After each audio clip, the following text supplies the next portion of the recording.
नमस्कार गाइस, आज बारी है नेशनल एजुकेशन पॉलिसी 2020 की। इन 10 मिनट्स सबसे पहले हम इसके फैक्ट्स के बारे में समझ लेते हैं। कुछ ऐसी इंपॉर्टेंट चीजें जो कि एनईपी के बारे में आपको पता होनी चाहिए। सबसे पहले आपको इसके करिकुलम के बारे में पता होना चाहिए गाइस। करिकुलम है यानी कि 5+3+3+4। यहां पर आप देख सकते हैं पहले 5 साल यहां पर आपको फाउंडेशनल कराया जाता है, फिर 3 साल कराया जाता है प्रिपरेटरी, उसके अगले 3 साल बाद मिडिल और अगले आखिरी के 4 साल में आपको कराया जाता है सेकेंडरी एजुकेशन। पहले क्या होता था 10+2+3 यानी कि 10वीं 12वीं and education and graduation, right. और यहां पर क्या है 5+3+3+4। तो इस तरीके से अब 4 स्टेजेस में आपकी एजुकेशन को बांट दिया गया है। यह है आपकी नंबर 1 चीज जो कि आपको याद रखनी है। इसके अलावा जो ये हिंदी है इसकी आप इसको पढ़ लीजिएगा। दूसरी चीज क्या है, एनईपी जो है ना, एनईपी आपका एक तरीके से फोकस रखता है आपकी फ्रॉम्स। आप पहले क्या करते थे, आप सिर्फ पढ़ाई करते थे, जाते थे और एग्जाम देते थे और वहां पे मामला खत्म नहीं। अब यहां पर जो फोकस है वो फोकस है आपकी कंसेप्चुअल बिल्डिंग के ऊपर। यहां पर जो फोकस है वो है स्टूडेंट सेंट्रिक अप्रोच के ऊपर, राइट। तो स्टूडेंट सेंट्रिक अप्रोच जो है यहां पर रखी गई है कि स्टूडेंट को ध्यान में रखकर हमने एजुकेशन को डिजाइन किया है। इस तरीके से आपकी नेशनल एजुकेशन पॉलिसी बनी है। अर्ली चाइल्डहुड एजुकेशन क्या करते हैं, अर्ली चाइल्डहुड एजुकेशन का किसके ऊपर फोकस रहता है, ये कहते हैं कि आप क्वालिटी एजुकेशन देंगे अर्ली चाइल्डहुड में 3 से 6 साल के बच्चों को 2025 तक, मतलब कि उनको बेसिक एजुकेशन, एक क्वालिटी एजुकेशन 3 से 6 साल तक के बच्चों को 2025 तक मिलनी ही मिलनी चाहिए। उसके बाद अगली चीज क्या करते हैं, टीचर ट्रेनिंग करते हैं। ये कहते हैं कि टीचर्स के अंदर भी, है ना, एनईपी जो है फोकस करता है कि टीचर्स के अंदर भी क्वालिटी स्किल्स होने चाहिए, एक प्रॉपर नॉलेज होनी चाहिए जिससे वो हमारे कंट्री के आने वाले फ्यूचर को बनाएंगे। तो यहां पर टीचर ट्रेनिंग के बहुत ज्यादा महत्व है। यहां पर स्टूडेंट सेंट्रिक अप्रोच है ना, यहां पर कंसेप्चुअल बिल्डिंग के बारे में बात की गई है, यहां पर रट्टाफिकेशन को हटा दिया गया है। और नंबर 4 यहां पर 5+3+3+4 का एक प्रॉपर कंसेप्ट बनाया गया है। तो यह है आपकी एनईपी की कुछ खास जरूरी बातें। अब यहां से सवाल कौन कौन से बनते हैं इसके बारे में बात करते हैं। तो गाइज यहां से सवाल अगर मैं बात करता हूं तो पहला सवाल आपकी कंप्यूटर स्क्रीन के ऊपर, NEP 2020 focus is on dash. जल्दी से इस सवाल का जवाब देंगे राइट आंसर्स के लिए गाइज, कम ऑन। जल्दी से सभी लोग राइट आंसर्स देंगे, my dear students everyone.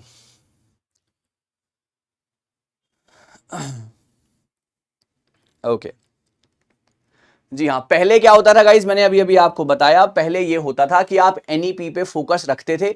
NEP जो पहले की हमारी एजुकेशन पॉलिसीज थी वो बेसिकली ये काम करती थी कि आप किस तरीके से पढ़ाई में अपने एकेडमिक्स को स्ट्रॉन्ग कर सकते हैं।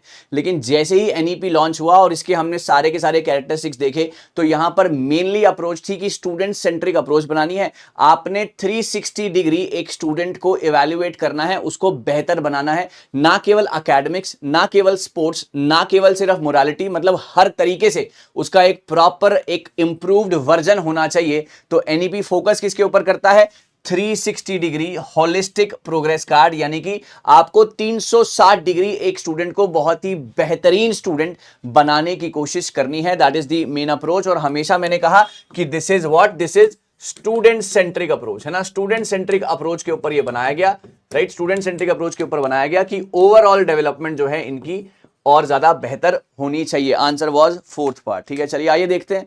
यहां पर introduction of 360 degree holistic progress है ना। Just not focus on the academic achievements, but एक प्रॉपर एक पूरा जो है यहां पर एक पूरी पर्सनालिटी डेवलप होनी चाहिए। जैसे कि हमने हायर एजुकेशन में एक बात पढ़ी थी, वैल्यू एजुकेशन का एक topic, right, that is very very important. तो वैल्यू एजुकेशन क्या करता है, एक ओवरऑल डेवलप करता है, एक कैरेक्टर बिल्डिंग करता है एक स्टूडेंट के अंदर। So that is what NEP's focus is on. So please take this in mind कि ना केवल एकेडमिक्स बल्कि मल्टी डिसिप्लिनरी अप्रोच होनी चाहिए, मल्टी डायमेंशन से एक स्टूडेंट डेवलप होना चाहिए, राइट। चलिए आगे बढ़ते हैं। हाँ जी, according to national education policy 2020 the progress card of the students communicated to the parents would be, किसके ऊपर बेस होना चाहिए, जल्दी से कोशिश करेंगे। हिंदी इंग्लिश सभी कुछ लिखा हुआ है और राइट आंसर्स आने चाहिए गाइस, शाबाश।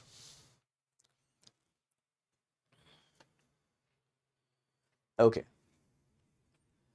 बिल्कुल सही। According to National education policy 2020 the progress card of the students communicated to the parents would be, that is यहां पर क्या होना चाहिए, रिफ्लेक्शन होनी चाहिए उसकी प्रोग्रेस की। यहां पर आप ये बताएं कि आपका स्टूडेंट किस तरीके से प्रोग्रेस कर रहा है, प्लस यहां पर एक और चीज, अगेन स्टूडेंट सेंट्रिक अप्रोच वाला पॉइंट पिक्चर में आता है। यहां पर यह कहा जाता है कि आपके स्टूडेंट के अंदर किस चीज की यूनिकनेस है ना, क्या अनोखा है, जिस हिसाब से वो और ज्यादा बेटर कर सकता है अपनी लाइफ में, अपने करियर में। So the main thing according to NEP the progress card of the students communicated to the parents would be, क्या होना चाहिए, रिफ्लेक्शन होनी चाहिए उसकी प्रोग्रेस की, है ना, और as well as the uniqueness of the students, उसमें क्या अलग है बाकी बच्चों से, क्या वो करने लायक है। पहले क्या होता था, हर बच्चा जो साइंस में जा रहा है वो साइंस में जा रहा है, कॉमर्स में जा रहा है कॉमर्स में जा रहा है, ह्यूमैनिटीज में जा रहा है ह्यूमैनिटीज में जा रहा है, उसको पता ही नहीं था, या उसको एक प्रॉपर एक रूढ़ी वाली अप्रोच चली आ रही थी कि यार यही करना है ना, मेरा बेस यही है यार, उसको फिजिक्स पढ़नी है प्लस साथ में उसको जो है हिस्ट्री भी पढ़नी है। तो यहां पर कुछ यूनिकनेस जो है इससे पता लगती है कि बच्चा इस चीज में बहुत ज्यादा अच्छा है, यहां पर इसको ज्यादा फोकस मिलना चाहिए। सो प्रोग्रेस के साथ साथ कि कैसा कर रहा है क्लास के अंदर, प्लस यूनिकनेस के ऊपर फोकस यहां पर रहना चाहिए। कंपैरिजन आप करेंगे नहीं, नॉर्म रेफरेंस टेस्टिंग होनी नहीं चाहिए, और इनमें से और कोई भी नहीं है। आंसर है इसका 2 पार्ट। चलिए गाइस, यहां पर आप देख सकते हैं full equality and inclusion in the cornerstone of the educational decision, overall development, है ना, emphasis on conceptual understanding, assessment of student should be done by using different methods. चलिए आगे बढ़ते हैं। According to NEP what is the full form of ECCE, है ना। अब आप ये सारे सवाल आपके यूजीसी नेट पैटर्न से उठाए हैं मैंने गाइस, तो इन सवालों को बहुत अच्छे से करने की कोशिश करनी है आप सभी ने। According to NEP what is the full form of ECCE, come on guys, शाबाश।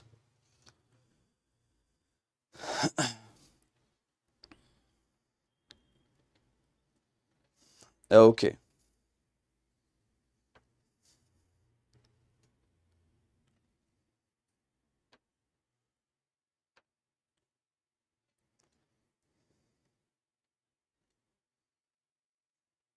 ओके गाइस, तो यहां पर जी हाँ एब्सोल्युटली राइट गाइस, अर्ली, यहां पर इसका जो मेन था early childhood care education. Guys यहां पर 3 साल से 6 साल के बच्चों को, देखो यार यहां पर ना एक कॉमन जो करिकुलम है वो सबके लिए फिट नहीं बैठता, क्योंकि 3 से 6 साल एक ऐसी उम्र होती है जब एक बच्चा एज अ स्टूडेंट जो है डेवलप कर रहा होता है। तो वहां पर एक सिंगल करिकुलम सबके लिए बेस्ट नहीं है। किसी के लैंग्वेज का है, उसको लैंग्वेज की नॉलेज होनी चाहिए, और किसी के कॉग्निटिव स्किल्स डेवलप करवाने हैं, किसी का जो है बिहेवियर डेवलप कराना है, तो हर एक चीज अलग अलग है। तो उसके लिए क्या बनाया गया, early childhood care education, that is the full form of ECCE। आइए देखिए, needs to determine the children developmental, है ना, पता करना है कि क्या डेवलपमेंट और कंसेप्चुअल नीड है for more need based inputs. यहां पर जिस चीज की जरूरत है वो चीज यहां पर देने की मंशा है, वो चीज यहां पर देने की इच्छा है। Early childhood care education for all the children. It was believed that common curriculum would not be appropriate for all. तो किसी की लैंग्वेज, किसी का कॉग्निटिव, किसी का सोशल इमोशनल, किसी का क्रिएटिव, किसी का एस्थेटिक एप्रिसिएशन, किसी का, हर एक स्टूडेंट की नीड अलग है, हर एक स्टूडेंट का बिहेवियर अलग है, उस हिसाब से अर्ली चाइल्डहुड केयर एजुकेशन है। 3 से 6 साल तक के बच्चे एक इस स्टेज में होते हैं जहां पर उनको डेवलपमेंट की बहुत ज्यादा जरूरत होती है, चाहे वो उनका लैंग्वेज डेवलपमेंट हो, चाहे वो उनका नॉलेज डेवलपमेंट हो, चाहे वो उनके कॉग्निटिव स्किल्स यानी कि सोचने की क्षमता का हो, चाहे वो उनके सोशली जो है इंटरैक्ट करने के स्किल्स हो। यहां पर आप उनको उनके नीड के हिसाब से एजुकेशन प्रोवाइड कराने की यहां पर कोशिश है एनईपी द्वारा। चलिए गाइस, बहुत बढ़िया, आगे बढ़ते हैं जी।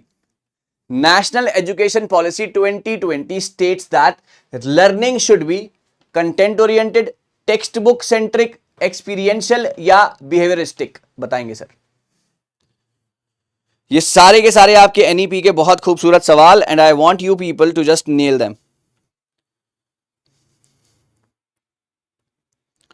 कम ऑन गाइस, शाबाश। ओके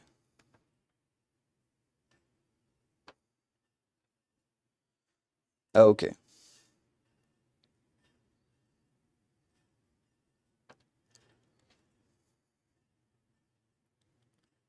ओके, बिल्कुल सही। Content oriented, text book oriented, yes. जल्दी से हर बच्चा कोशिश करेगा राइट आंसर्स के लिए। माय डियर स्टूडेंट्स, एवरीबॉडी, शाबाश। National education policy 2020 states that learning should B, okay, बहुत सही guys, very good, yes,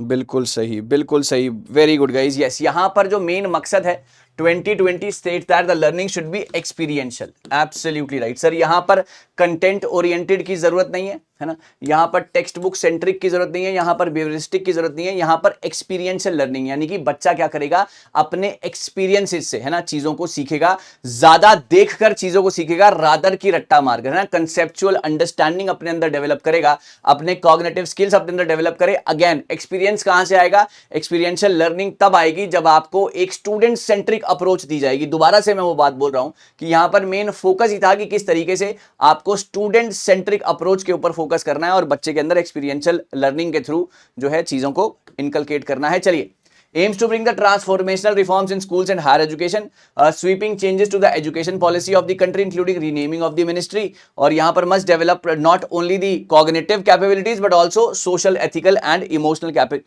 capacities, और has given emphasis on conceptual understanding। तो यही जो है NEP आकर सबसे बेहतर बन जाती है, यही इसका जो है सबसे ज्यादा मेन फोकस है। अच्छा, according to National Education Policy 2020, the work of the National Mission for Mentoring, that is NMM, sir ये very important, NMM for the professional development of teachers will be done through which organization? Is it NCERT? Is it IUCTE? Is it UGC? This is NCTE. Come on guys, waiting for your answers. Shabash. Waiting for your answers. Come on. Okay.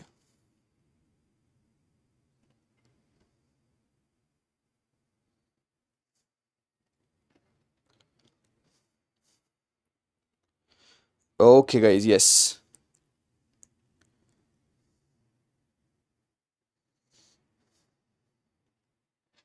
Come on guys, waiting, ये questions बहुत ज्यादा important है। This is the inter university centre for teacher education, inter university centre for teacher education, answer था इसका answer था इसका second.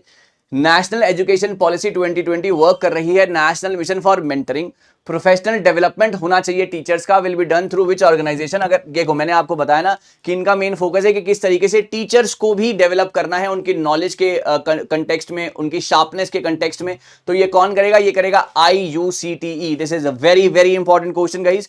आइए, national mission of for mentoring अंडर NEP क्या कहता है, overhaul the education system in India making it more holistic, flexible, multidisciplinary. कुछ था कि प्रोफेशनल डेवलपमेंट टीचर्स का कीजिए। Inter university centre for teacher education ये ऑर्गेनाइजेशन है जो इसके लिए रिस्पॉन्सिबल है। ये क्या करती है, प्लेटफॉर्म देती है कि कंटिन्यूअस प्रोफेशनल डेवलपमेंट होना चाहिए। टीचर के अंदर अगर प्रोफेशनलिज्म आ जाएगा, उसके अंदर अगर नॉलेज आ जाएगी, उसके अंदर अगर शार्पनेस आ जाएगा, उसके अंदर अगर डील आउट करने का तरीका आ जाएगा, कम्युनिकेशन स्किल्स डेवलप हो जाएंगे, एक प्रॉपर होलिस्टिक डेवलपमेंट अगर एक प्रोफेशनल टीचर का हो जाता है, तो वहां से क्या होगा, वहां से हमारा देश का फ्यूचर उनके हाथ में है, और फ्यूचर उनके हाथ में है तो चीजें और ज्यादा बेहतर तरीके से बाहर निकाली जाएंगी। सो दैट इज व्हाट NEP का NMM, that is national Mission for mentoring. Sir very important part, ध्यान रखिएगा। और इससे ज्यादा अगर आप डिटेल में NEP देखना चाहते हैं, पढ़ना चाहते हैं, तो आप मेरे साथ जुड़ सकते हैं हर ट्यूसडे, है ना, हर ट्यूसडे, थर्सडे एंड सैटरडे, हर ट्यूसडे, थर्सडे एंड सैटरडे दोपहर को 2 बजे। और हमारी क्लासेस ये 10-15 मिनट की जो क्लासेस हैं यहां पर ये चलती रहेंगी रात को 9 बजे till your exams. So don't worry guys, और भी चीजें आने वाली हैं। अब आप मुझे बताइए अगला सेशन किसका चाहिए। अगला सेशन DI का होने वाला है, उसके अलावा आप बताइएगा उसके बाद कौन से सेशन चाहिए। बहुत सारे सेशंस आपका इंतजार कर रहे हैं। आपके लिए एक होमवर्क का सवाल भी है गाइस, ये है आपका होमवर्क का सवाल। National education policy 2020 lays emphasis on dash, इनमें से किसके ऊपर वो एम्फेसिस देते थे, है ना। कमेंट सेक्शन में मुझे आंसर लिखिएगा। आपकी क्लास कैसी लगी, आपको क्लास के सवाल कैसे लगे, और बेस्ट आंसर्स को मिलेगा shout out guys, best answers को मिलेगा shout out. So thank you so very much. I hope आपको ये सेशन पसंद आया है। अगला सेशन बहुत जल्दी आपका इंतजार कर रहा है। MWF रात को 9 बजे, ट्यूसडे, थर्सडे, सैटरडे दोपहर को 2 बजे। Thank you so much guys.